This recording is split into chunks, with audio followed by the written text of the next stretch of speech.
സൈറ്റിൻ്റെ condition എന്ന് വെച്ച് കഴിഞ്ഞാൽ നമുക്ക് ശരിക്കും പറഞ്ഞാൽ സൈറ്റ് ഒന്നുമില്ല, നമുക്ക് ക്ലീൻ എല്ലാ പോയിന്റ്സും ഫിനിഷ്ഡ് ആയിട്ട് ഉണ്ടാവണം. Electrical, plumbing, wall paintings, floor tiles, normal windows അടക്കം എല്ലാം ചെയ്ത് ക്ലീൻഡ് ആയിട്ടുള്ളതാണ്. നമുക്ക് പോയിന്റ് എല്ലാം കറക്റ്റ് മെഷർമെൻറ്റ് എടുത്തിട്ട് നമുക്ക് കാര്യങ്ങളെല്ലാം ചെയ്തു കൊണ്ടുപോകാൻ പറ്റും. ഇപ്പോൾ അതിൻ്റെ ഇടയിൽ എവിടെയെങ്കിലും ഇപ്പോൾ ടൈൽസ് ഒന്നും ചെയ്തില്ലെങ്കിലോ അല്ലെങ്കിൽ വിൻഡോസ് എന്തെങ്കിലും വെച്ചില്ലെങ്കിലോ ഒരു സ്വിച്ചസ് കംപ്ലീറ്റ് ആയില്ലെങ്കിൽ പോലും നമുക്ക് പോയിന്റ് ചെയ്യാൻ പറ്റില്ല. നമുക്ക് അവിടെ ഒരു ക്യാബിനറ്റ് വരുമ്പോൾ അത് വിട്ടിട്ട് നമ്മൾ ചെയ്യേണ്ടി വരും.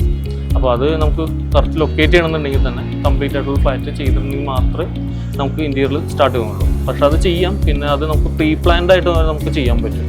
പക്ഷെ അത് ഫസ്റ്റ് തന്നെ നമ്മൾ സിവിലിൻ്റെ കൺസ്ട്രക്ഷൻ ടൈമിൽ തന്നെ നമുക്ക് ഈ ഇന്റീരിയറും കൂടി ചെയ്യാണ്ടെന്നൊരു വിഷൻ ഉണ്ടെന്നുണ്ടെങ്കിൽ നമുക്ക് ആ പോയിന്റ് നമുക്ക് ഈ ലൊക്കേറ്റിൽ വരും.